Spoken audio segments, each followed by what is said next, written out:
Welcome everybody to today's webinar, Future-Proofing Customer Onboarding Strategies and Practical Takeaways.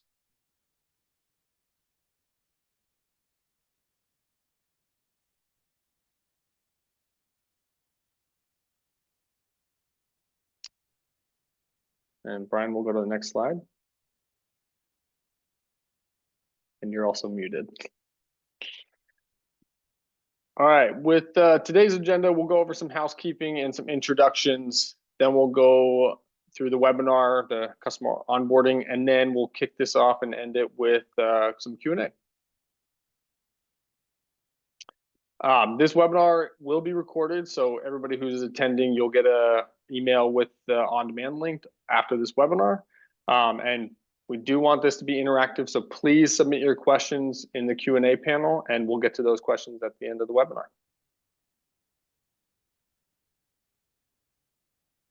All right. And our speaker today is Brian Hughes. Brian, thank you for joining and welcome. Hey, thank you very much, Danny, and welcome everyone to this webinar. We've got about, I think, 30 minutes together today, and we'll try to cover customer onboarding and how to sort of prevent fraud and make it truly future-proof. So little introduction. So very glad to be with you today. Brian Hughes. I'm the former Chief Risk Officer at Discover, where I had oversight for fraud, among many other risks. Before that, I was head of the digital bank, and I actually built the bank's first fraud management program. And now that I've left corporate America, I'm a senior advisor with DataVisor. Also, though, doing a lot of work with across the industry, banks, payment networks, fintechs, money transmitters. So a good amount of fraud work. There's a big need, I think, for companies to improve their fraud capabilities. And so I've been working with a lot of companies and a lot of people in that regard, and also working with a number of service providers in the fraud space, including DataVisor. So hopefully I've learned a few things from doing all that work, and hopefully I can share some of them with you today. Hey, Brian, sorry to interrupt you. Your screen is a little small, so if you don't mind unsharing, and I'll actually share mine, and hopefully that fixes some of the problems for our audience. Okay, thank you. I will let you do that.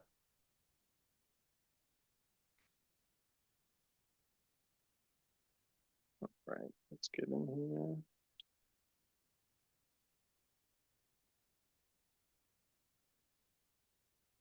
Okay, hopefully this is a little better for our audience. Okay. Brian, take it away. All right, good. And hopefully I'm a lot better at fraud than I am at projecting and managing a webinar. But okay, so with that, so we'll start off. We're talking about the customer onboarding process here, right? Which is really around the new account application, and I'll be focusing my comments on consumer new account application versus business to be able to fit it all into the next 30 minutes. And so when it comes to the account application process for consumer, the way to think about it really is it's an optimization. You've got three goals that you're trying to work to achieve. One, obviously, decline the bads. Those could be fraudsters, could be credit if you're a lending product in particular, and also financial crime. We'll focus mostly on fraud, but a lot of fraud and financial crime is a big overlap there in terms of what you do. The second thing is approve the good with minimal friction. I think one of the things that I see working with a lot of fraud teams is that they may have a tendency possibly to over-index on declining the bad, and I hear frustration a lot of times on the marketing side about the amount of friction. So realizing it is a need to balance the objectives, and then obviously keeping costs low as well. On to the next one. So the capabilities that you need for managing this process. And Danny, if we can just advance the slide, that'd be great. 6 capabilities required. Now, this is really kind of how I'm going to organize the presentation around these 6. So signals, it's the data that you need to bring in to try to tell good from bad in the new account process. Both a lot of third-party data, but your own data matters a lot too. Orchestration is the means by which you bring all this data together. Decisioning is rules and models to try to score and figure out the account application to see if it's good or not. Investigation, if there is a loss, right? Figuring out what happened, what needs to be corrected. And then a couple things that I'm going to talk about that sort of cut across all four of those first capabilities: the need for rapid response, continuous improvement, and then talk a little bit about strategy and governance, sort of how do you manage the whole program. So with that, when it comes to signals, onto the next slide, there's 10 signals roughly that I think will be needed for all consumer accounts. And really, if you're not getting all 10 of these signals, there's probably a gap. And so I'll just sort of tick through each of the 10 here real quick. The first is bot detection. So this is looking at the information that's coming to your digital or mobile application, and really looking at the technical aspects of that information to look for signatures that was possibly sent by a bot. This is typically going to be incorporated into the firewall that's protecting the digital presence. The next signal is behavioral analytics. This too is trying to separate human from bot, but it's looking at a different set of signals. It's looking at things like typing speed, whether the information is being cut and pasted, the angle that the device is at, and alike. Behavioral analytics has really taken off in the last few years as companies have used it to help with bot detection. The next one is also a device signal, the device intelligence. So it's looking at, has this device ever been part of a fraud before? The third parties that provide these signals look at that. It'll also be seeking to look at the settings on the device to try to look for patterns of whether or not it's being used by a fraudster, browser language settings, and the like. And it will also hopefully be binding that device. So when the customer comes back, that's another signal, is this the same device that we used in the application? So those first three are all unique to digital account application because of they're all in the digital environment. The next ones we'll get into are not necessarily unique to digital. These are both could be a branch-based application as well as a digital application. The next are phone and email. So this is pretty common, right? You're going to check to see is the phone number in the application, is it a burner phone, is it a landline? You'll be checking to see if the phone number matches the name on the consumer's phone account as well as on the application, right? Do you have that matching? And then on email address, is it a new email address, an old email address? And have either the phone or the email been seen before in use in fraud? Stolen ID is going to take a look at that applicant's info, compare it against third-party data sources to try to see if the ID has potentially been stolen or reported stolen, or if it has signatures of a stolen ID. Synthetic is going to be looking to see, does the name, address, social security number, date of birth, etc., does it exist in other third-party data sources, or has it been sort of fragmented, cobbled together? And so those are a set of signals. The last four, first party is something that is becoming much more prominent, and it's also probably the hardest to detect of all of these, because it's a person using a real identity. So chances are they're going to beat a lot of those other signals. But first party fraud is on the rise. I think two ways for first party fraud. One is there's a number of consortium databases that have popped up. EWS is one that's been around for a long time, but a few other companies now are starting to put together consortium databases for first party. The other way to get at first party fraud would be to use a linkage analysis. Orchestrators can provide these. You can also create these on your own. So it would be some sort of knowledge graph where you're really depositing all the information about every applicant you've ever seen, and then obviously tagging the ones that are potentially fraudsters, and then looking for connections between those that are known fraudsters and new applicants. Many connections will be benign, like someone lives on the same address as a fraudster. That's not necessarily an indication that they're a fraudster too. But some of them are going to be stronger signals of risk. Obviously, somebody using the same email or phone number as a known fraudster is a clear sign of risk, but there are other possible signs of risk as well, like same address, same IP address, same device, things like that. So the linkage analysis can help identify an application that is potentially been used before in a first party fraud scheme. Um, Document verification. Document verification is, it used to be the classic, send me a selfie and send me a photo of your driver's license. Nowadays, though, Gen AI has pretty much figured out how to beat that. Good document verification now is liveness of both the document and the person. So kind of a live video feed, occasionally with voice as well, to try to prevent what's been happening with Gen AI. So a bit of an arms race right now on document verification between the fraudsters who are adopting the new technologies and document verification providers who are having to upgrade and improve their game, particularly on liveness. Document verification typically used as a step up when you check all the other signals and you're still not sure if this is a yes or a no in terms of approval. A document verification can be that step up, since it is extra friction, it is extra cost, but it also is extra helpful in determining whether someone's a fraudster or not.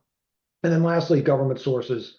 My favorite is ECBSV, the Social Security Administration, taking a SSN name, bouncing it off of Social Security Administration to see if they also associate the name and the Social Security number. That can also be a good way of determining whether it's a fraudster or not. So really, those 10 signals, I think, at a minimum, for helping to tell good from bad. And if you don't have one of the 10, there's a gap. And even if you have some of the 10, if you're not regularly testing, looking for a better provider, you could be falling behind.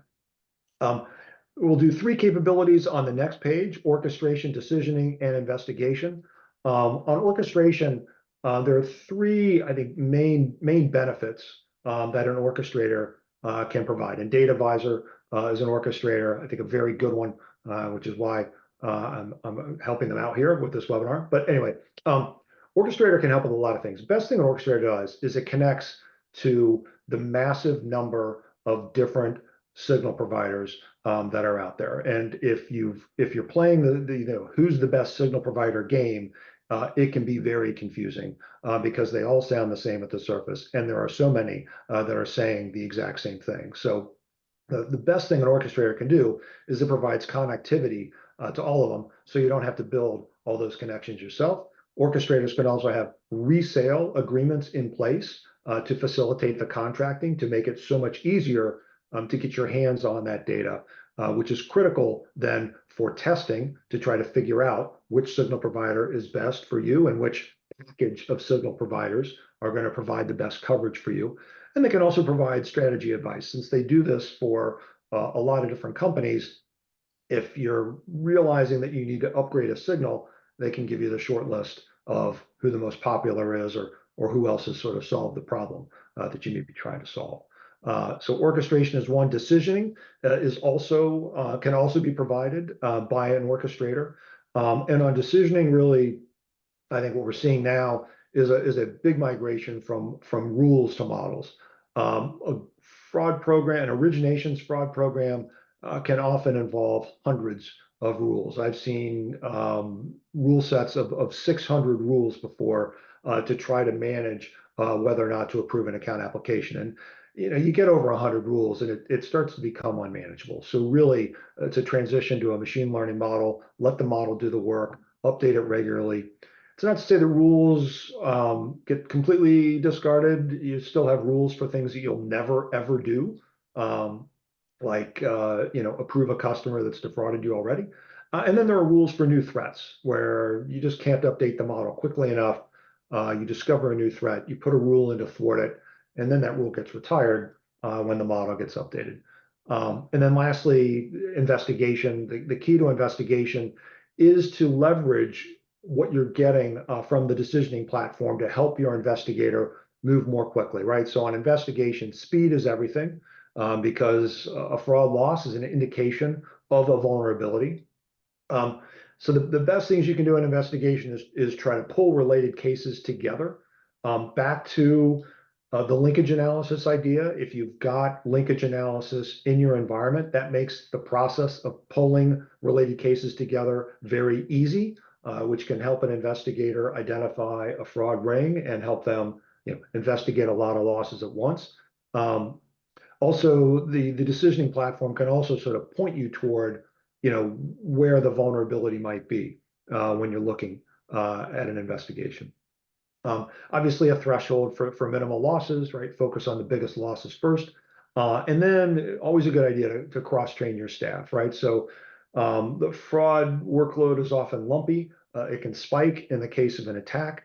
And so you want the ability to sort of pull in extra staff. A lot of times your financial crimes investigators and your fraud investigators kind of a natural place for cross-training, but customer service agents as well. You want to have some cross-trained people, so when the spike does come, you're ready to sort of pull in extra help. The last two capabilities are on the next slide. Rapid response and continuous improvement. This is, I think, critical across all the different capabilities. I think that this is one where when it comes to those signals, those 10 different signals, really you want to be constantly testing new signal providers. This was probably not true 2 years ago, where you got a good set of signals, you were probably good for a little while. Now, with the introduction of Gen AI and the increased speed that fraudsters are moving at to exploit vulnerabilities, really the testing of new signal providers should be constant as they come out with new and better ways to catch fraud. The other thing is a constant testing of your thresholds and your cutoffs. It is very much like credit, where it is an optimization between fraud losses and between customer experience. And so at the margin, moving the thresholds up and back around, what score is a decline versus an approved versus a step up, that is really the only way to know whether you found the optimal trade-off between false positives and true sort of declines. You want the ability to go from loss to a rule within a day. If you suffer a big loss, you want to be able to do the investigation, identify the vulnerability, and implement a new rule in 24 hours. That is leading practice. Ideally, if you're having models, again, if you have models doing most of the work, that makes it a lot easier to identify what that rule should cover. I see models being updated quarterly in many cases, in some cases monthly. You want an attack playbook. Attacks will come, losses will spike. So ideally, you've got some information coming from your different signal providers, the firewall, especially behavioral analytics. You'll often see the signs of an attack well before the losses start to show up, because you'll start to see spikes in sort of fraudulent application volume that you're turning down. So ideally, you've got a scorecard watching for a potential attack. If the losses do spike, you've got that playbook ready to go with particular rule or model changes that are going to thwart the attack and the ability to bring in those investigators. And then the last thing I've seen on continuous improvement is the use of fraud red teams. So much like you see in cybersecurity, there are few companies out there, boutiques, that specialize in testing your fraud defenses with real accounts, with real scripts that they've used at other companies to try to test their fraud defenses. So if you want to get ahead, a red team is a very good way to do it. I'll wrap up on the next slide with strategy and governance. Anytime that there's a lag in fraud capability, anytime that there is a spike in losses, there's always somewhere an opportunity to improve in strategy and governance. And I would say the most common pitfall in fraud strategy is the first one up here, which is the business case. And the conversation goes something like this. Hey, boss, I'd like to include, I'd like to add a new signal provider. I'd like to upgrade our models because, we're sort of falling behind and we need it to maintain our fraud capability. And the boss says, okay, how much does that cost? You tell them how much it costs. And they say, well, how much in fraud losses is that going to reduce? They're like, well, it'll cut things by 10%. And they're like, well, that's a 5-year payoff. That's not a very good investment. And the folly of that argument, of course, is if you wait for the losses to be big enough to justify the business case to improve the capability, it's a little late.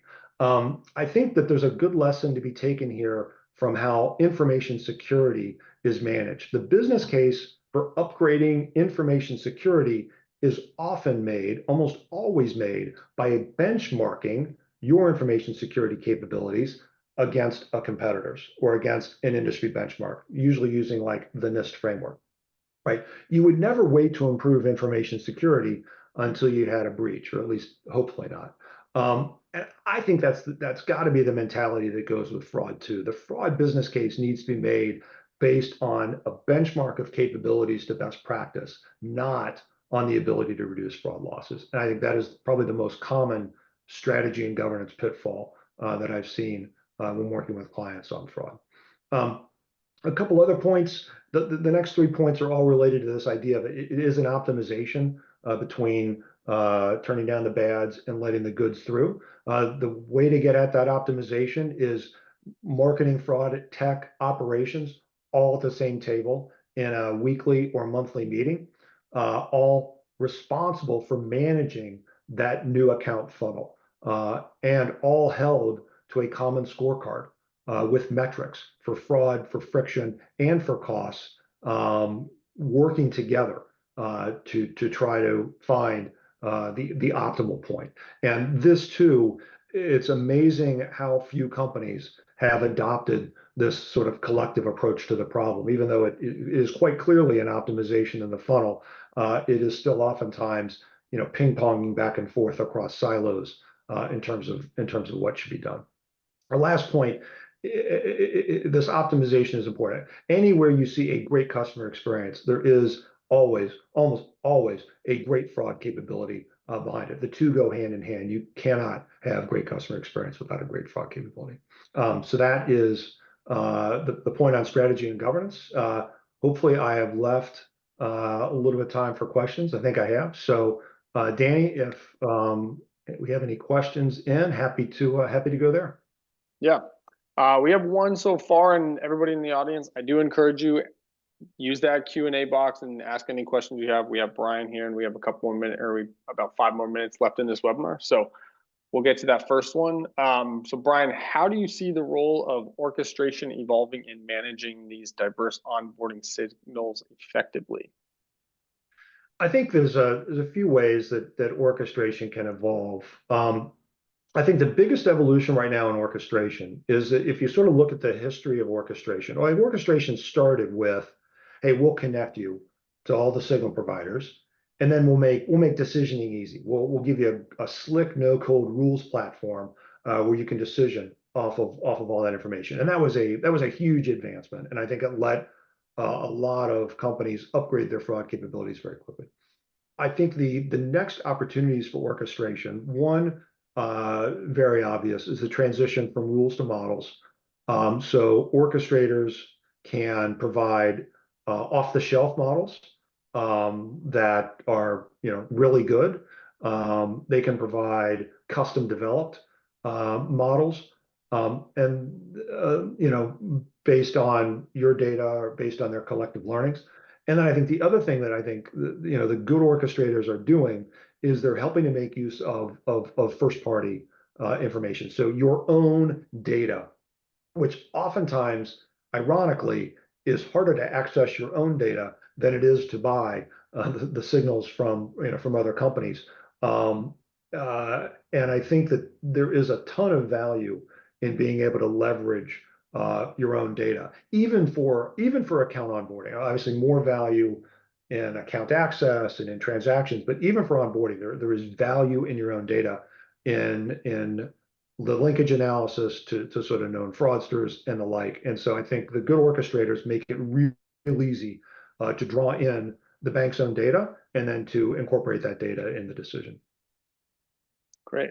We get to the next one. Is there a laundry list of industry standard signal providers in each of the 10 categories? Yes, I definitely have my favorites in each of the 10 categories.